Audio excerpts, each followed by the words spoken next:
Welcome to the Building Design Primetime Podcast, focused on providing valuable information for anyone looking to undertake a new build or extension project.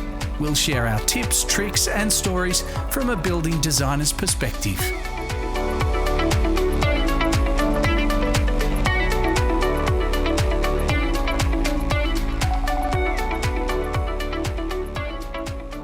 And welcome to the Building Design Primetime Podcast. I'm your host, Amelia, and once again, we're joined by Frank Geskus. Hey, Amelia. How are you? Oh, pretty good for a Friday. It's always good. And we say this every time. We're always good. We're always happy. It's Friday. We are. We're always happy. Yes. And we've just come off a long weekend as well, so it's only been a short week.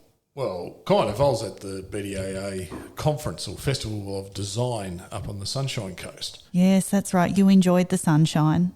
Well, parts of it. Remember, we did have some pretty mean thunderstorms up there with a bit of mean hail. Yes. When they have a storm, they don't muck around up there. Yes, I did see a few photos come up on my feed. I've still got some friends in Brisbane and, you know, the hail was the size of golf balls and all that sort of thing. Yep.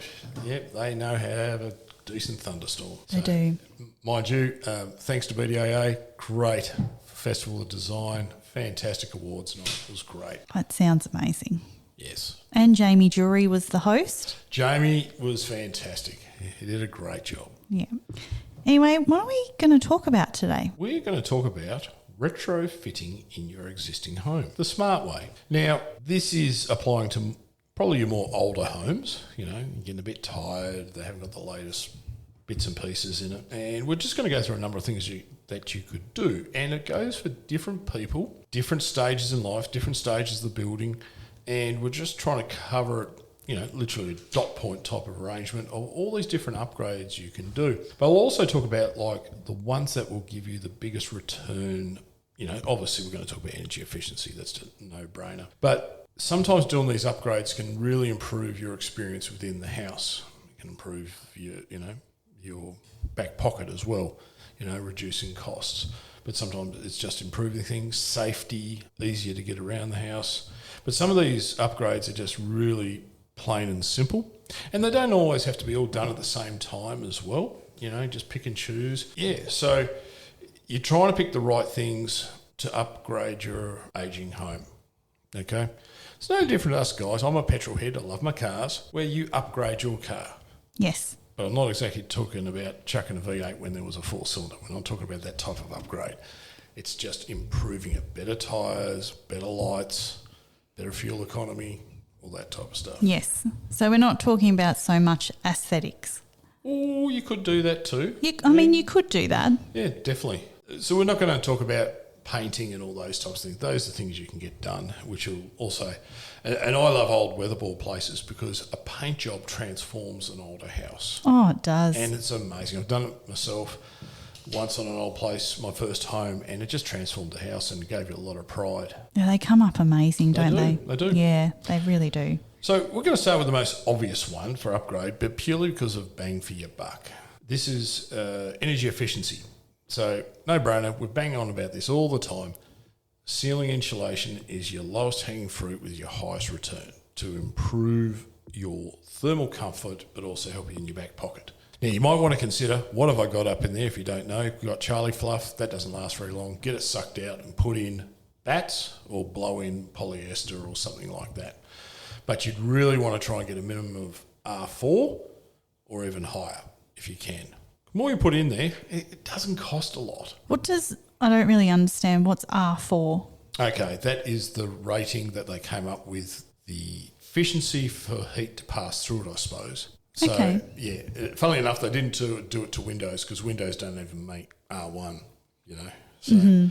So it is purely a form of measurement. We have star ratings for houses, you know, 1 to 10, and it tells you the efficiency. You know, our houses in Tasmania have to be done to a 6-star rating. The rating of the insulation is done by R. Someone will be able to explain it better than I do.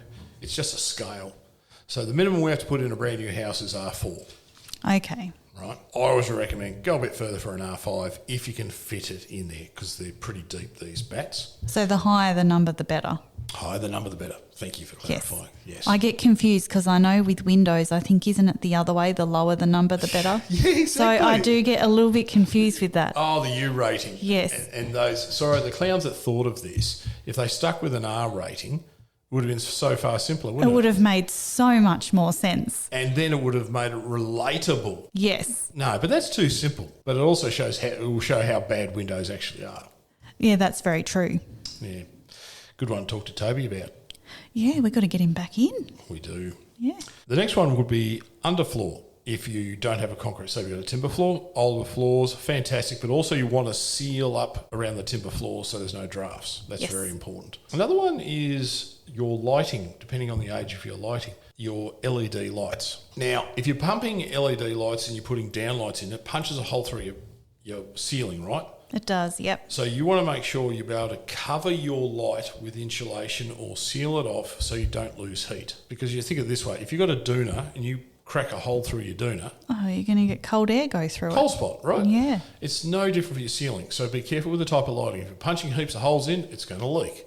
So then if you need to choose lighting that the insulation can go over. But you've got to do that safely. So you've got to read the instructions. Draft-proof doors, windows and vents. The problem with, in the old houses, like I'm talking the 60s, had the vents in the wall and even earlier, don't block them up. I know it's contrary, but yes, it's designed for the house to breathe and get air movement. But so many people cover up and it can cause other issues with air movement being restricted through the house, and it's been designed to have air movement. Upgrades of your heating and cooling, depending on the efficiencies of your current heating and cooling.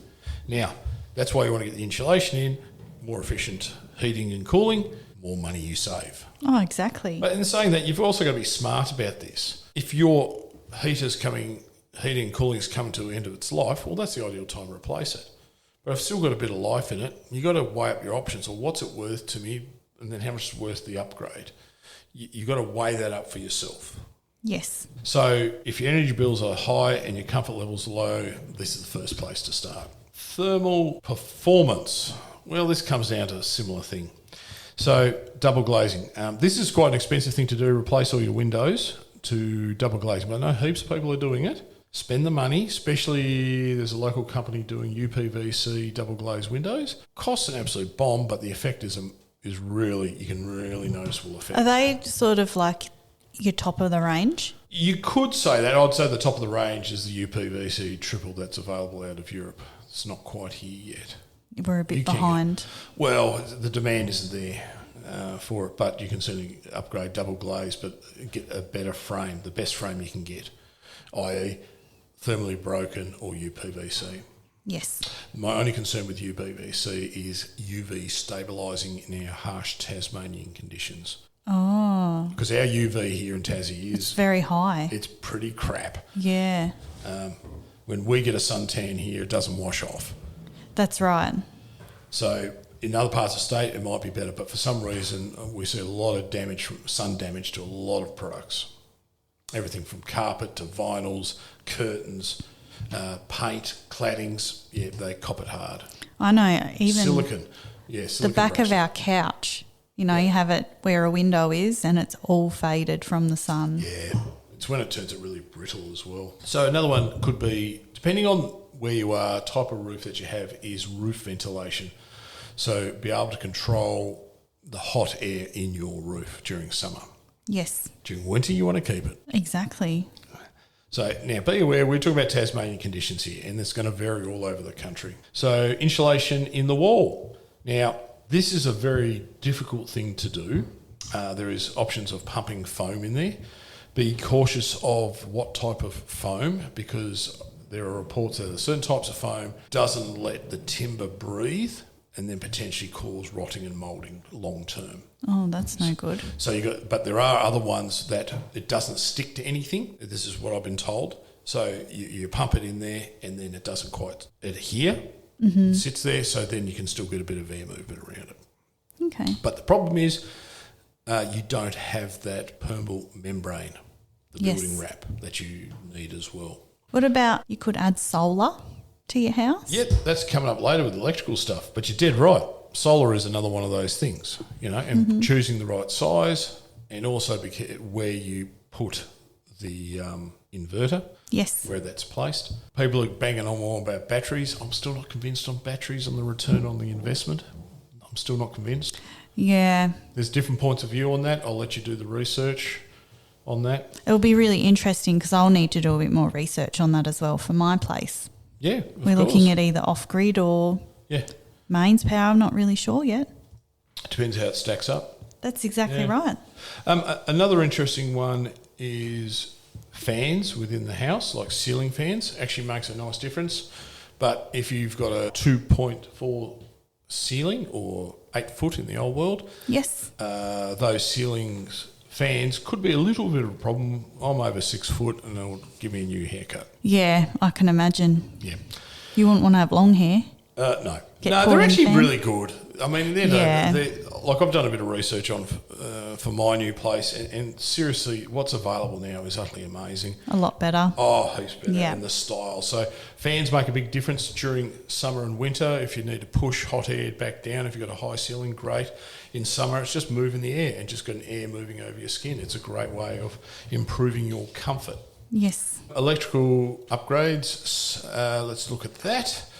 So you've got smart lighting, smart switches, so you can program them, which is very cool. So to do all sorts of stuff, you can switch off over a period of time, having sensors so lights don't stay on. Some people love that stuff. They're like right into the automation and smart lighting and all that stuff. Good on them. Put the audio system through the house. Again, that's an upgrade of some kind if that's what you love. Yes. You can start small with automation and expand later, and there's lots of different brands out there to do that. And again, you've got to do a bit of research to see what works. Upgrading your switchboard. I know that doesn't sound real sexy, but if you've got the old fuses, you don't have an RCD, the protection. You stick your fork, kid sticks a fork into the power point, it's not going to blow them up. That's right. It switches off at the board, and highly recommend that. Another one I've got here is surge protection. I actually had a problem at my house once, and it was messing up a lot of my electrical appliances. They were breaking. We put it down to there were surges, so we put a surge protection in the switchboard. Yes. And I suppose it's no different with water supply. The water supply that comes into your house, if it's over-pressurised, it can actually damage your taps and fixtures like that. Mm-hmm. So then they're putting in pressure control limiters. Valves. Yeah, limiters in there. Yeah. Preparing for EV charger, if that's something you want to look at future, because if you're doing an upgrade on your switchboard, now that depends on how much amperage is coming into your house, how much juice is being fed. Have you got enough to do the EV charger? That's a really good point. I've heard plenty of times people have had to put in, larger electric heaters and they've had to upgrade the mains power. Ouch. It's not a cheap exercise. No, it's not. It's not. And our friends at Aurora may not be that helpful, and they're not real kind on the price sometimes. Unfortunately, here in Tassie, we don't have a lot of options. We've got no options, Yep. and you feel like you're getting ripped. Yep. Sorry, people, it's just the way it is. If you're doing the switchboard upgrade, this is also perfect with the EV charger, but then also if you're getting solar panels and all that upgrade, big expense doing all three at the same time, but you may not have to upgrade your mains. Yes. That's where potentially battery comes into it as well, but there are experts that will be able to guide you on that. But I'd always get 3 different opinions on this. Don't just believe one person, shop around, talk to people. And the interweb is very helpful, but don't believe everything you read. I'm finding your AI helper can actually give you some more honest answers, to tell you the truth. Oh, really? When you're doing research, you're not getting all these pop-ups and people trying to sell you solar True. and 2.5-inch hose fittings. For those of you who remember that show. I'm showing my age here. Yep. We spoke about home automation, so I'll explain a bit more of that later. So, water and plumbing upgrades. So the big one here is your hot water system. Again, if you've got a normal cylinder, fine, we're allowed to use them in Australia, it's all good. But when you get to the end of its life, and hopefully before it lets go in a bad way, that you might be prepared, hey, I want to go for a different system. I want to go, maybe, do I want to go for a heat pump? Do I want to go for solar hot water? And there's multiple versions of that. I'm personally going to go for a heat pump unit for my house, but I've done a heap of research on it. for myself personally, what suits my needs. And there's a lot on the market. It's confusing as you mentioned before, install pressure limiters or tap aerators, dual flush toilets. That one's debatable for me. I'd never heard of them. What do you mean? Dual flush? We've got them here in the office. Oh, so do you mean It's like a full flush or a half flush? Oh, okay. I thought it was something weird, like it flushes twice or something strange like that. Okay. Mind you, to be fair, we were talking about this before, sometimes you've got to flush twice anyway because there's not enough water in the thing. Oh, I'm glad you added that at the end. Not because you had that curry the night before. You had to go there. Seriously. There's been a lot of discussion about the quality of the ceramic finish. Not the quality of the curry. Not the quality of the curry. And then you wish your thing was lined in Teflon. Oh, yeah. You know, you keep flushing the damn thing. Anyway, rainwater tanks, the garden and laundry, if permitted. A lot of places are encouraging that, but I haven't seen the return on investment on those yet. Okay. You know, by the time you set one up, you've got to put a pump in, all this. It's a bit of work, bit of effort. I don't know if you're going to get a return because our water's not stupidly expensive here in Tassie anyway. You know? So, yeah, you pick what you think is suitable. If you're an avid gardener, yeah, I'd certainly look at it. This next one is when you're getting a little bit older and you've got to start thinking, and I highly encourage you to think about this, and I'll put my hand up, I'm getting into this range. It's looking at your accessibility and safety retrofits. And the reason we do this is because as we get older, you know, it'd be nice to be able to stay in your home as long as possible. I agree, yeah. You know, and then you've got to do some tweaks and retrofit improvements. One thing that's really hard to do is the doorways to improve manoeuvrability. You might be on a walking frame, you might be on crutches. Wheelchair is obviously the obvious one, but it's got all those in between. Yes. And with the small doors makes life very difficult. You need a minimum knuckle distance between the opening of the doors at 850 mil. We designed for that. We go straight to 920. It gives us more than that. Did you do that for your new place? Did you? You went a bit wider with I've got 920 doors right through the house, except for the pantry. Yeah, okay. It just makes sense. It's not hard to do. But when you're retrofitting, it's a nightmare. Yeah, it would be tricky. It's really tough. If the old homes have got knob handles on the doors and other things like, you want to turn them to levers or grab rails. The other thing is upgrading your flooring so they're non-slip, because that's really important because your balance goes. Yes. So, and you haven't always got 3 points of contact. No, that's exactly right. Yep. The showers are no good generally because they've got a base, so you want to have a flush entry shower. That's a major reno, ripping that out. But as you're getting older, definitely worth the money that you're able to get into your shower in and out quite easily. Yeah. Now, if you're going to do it, that means it's a full bathroom refit, right? Plywood line the thing, then sheet and tile over the top. That means you can screw in bars and grab bars and whatever off that, and they're secure. Yes. And you won't have a problem. Very important. Not just putting noggins and guessing where to drill through the tiles. Plywood liner. Costs a bit more, but it's never a problem. It's not that much more, really. Well, the builders tell me it's a bit more, but the cost is forgotten when it's easy to mount things on the wall. Yes. And if you're already doing it, I guess it makes sense. That's right. Yep. Sensor lights everywhere in the hallways and around stairs, so you don't have to go switches. Electrical switches with bigger buttons on it, so it's just easier to use rather than these tiny little buttons. I agree. If you get arthritis, half these things are a problem. Yes. Induction cooktops, which are really safe. Oh, yeah, that's a good point. Yep. Yep. You know, they're good even, like, if you're a family that has young kids, they're even good for that. You don't have to be of an older generation to require that. Got to worry about them pulling stuff off there more than anything. True. Yeah. Visual and smart alerts, i.e. doorbells.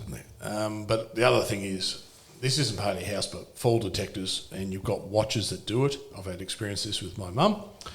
Best things in sliced bread when something goes wrong.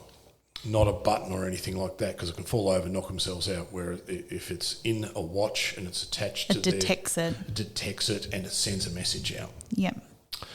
But look, these are, you're aging in place. And this is peace of mind upgrading, because then you can stay at your home and you can function safely at your home, you know. Well worth it. And we've done a number of these. Unfortunately, NDIS seems to only focus on bathrooms and stuff and doesn't look at it as a whole house component from what I've seen so far with certain people. So that makes it tough. Mm-hmm. So we're going to talk about infrastructure. And I've had experience with this first one. Rewiring. My first house I renovated, and I've shared this story before, where we pulled out the false ceiling and then to get to the original ceiling, and I saw the electrical cables, and they weren't normal cables. They just bought extension cords. Yes, I remember you saying that. Not good. No, very dangerous. So this is where you upgrade it. Same with the switchboards with RCDs, protection. Improving your drains. Here's something that really people overlook: drainage. Improving the drainage. We've got it drummed into us. Yes, too much drainage is never enough. Yes, sorry. But better than having an insurance claim where the water comes into your house. Oh, exactly. Or sits there and damages your house. Another interesting one is attic space, and this is subject to the type of roof that you have, the roof structure. If you've got an old school house and it's a pitched roof, you've got heaps of space up there. Yes. So putting an attic ladder, you pull down the lid and the ladder pops out and you can wander up there. You can then look at putting storage up there. I'd only say light storage. You can get someone to put flooring on top of the ceiling joists. Yes. Be careful with lath and plaster. It's very sensitive to this yes. stuff. You know, touch one bit and the whole lot crumbles. collapse. Yeah. But there are certain places that you could do this quite well. Chuck a couple of flooring sheets in there, get it fixed, done properly, and you put lightweight stuff there. Mm-hmm. And it's going to give you that extra storage that you need or stuff that you don't need all the time. So we're now going to talk about retrofits to avoid. Oh, there's a few of those. Yeah. Converting glass sunrooms into bedrooms. All remember the stuff from the 80s, the anodised mission brown aluminium with these big glass atriums. Funnily enough, in the last 4 or 5 years, we've actually done some. Brand new ones. Oh, wow. They do work well in the right place and for the right reasons. And if you're allowed to do it. Of course. Yeah. No, you've got to get a permit for it, no problem. That's right. But converting them into anything other than a sunroom, no. They're a class 10. It can't make it habitable. So bedroom, you're going to roast them. It's like a slow cooker. Mm-hmm. Here's another one. The old lean-to laundries out the back, turning them into anything but a laundry other than a tool shed. Yes. Glassing in your veranda. Yes. But in saying that, I've done a couple of these. They come up all right? Well, they did, because they're still a veranda. They're now a sunroom. Yes. So I think horses for courses. But trying to convert it into something that's not like we mentioned bedrooms, but I know for one, someone tried to get us to convert one into a lounge room, and we said, it's no point, can't be done. Yes. And it's going to cost you more. Turning the shed into a bedroom conversion or a granny flat. Oh, we've done a whole podcast on this. Yep. Try and avoid it because it doesn't quite work. Painting asbestos cladding instead of recladding. Well, there's not a lot of that lying around anymore, I must say. We don't see it too often. But if the bones ain't right, don't waste your money. Mate, if it looks easy, it usually runs into, a problem later on. Yeah.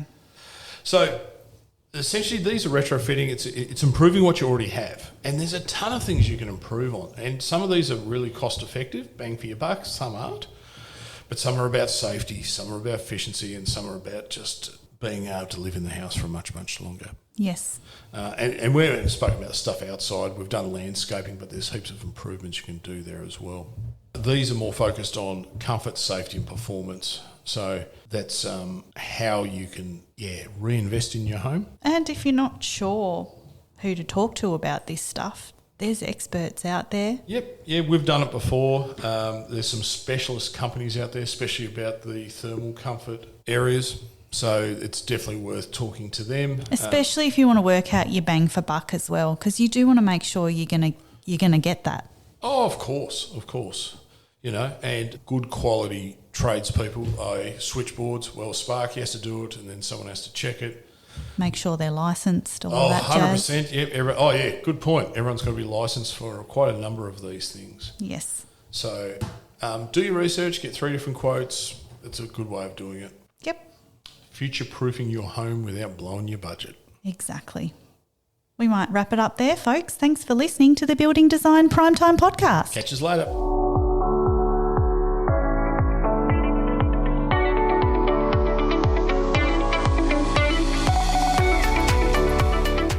listening to the Building Design Prime Time Podcast.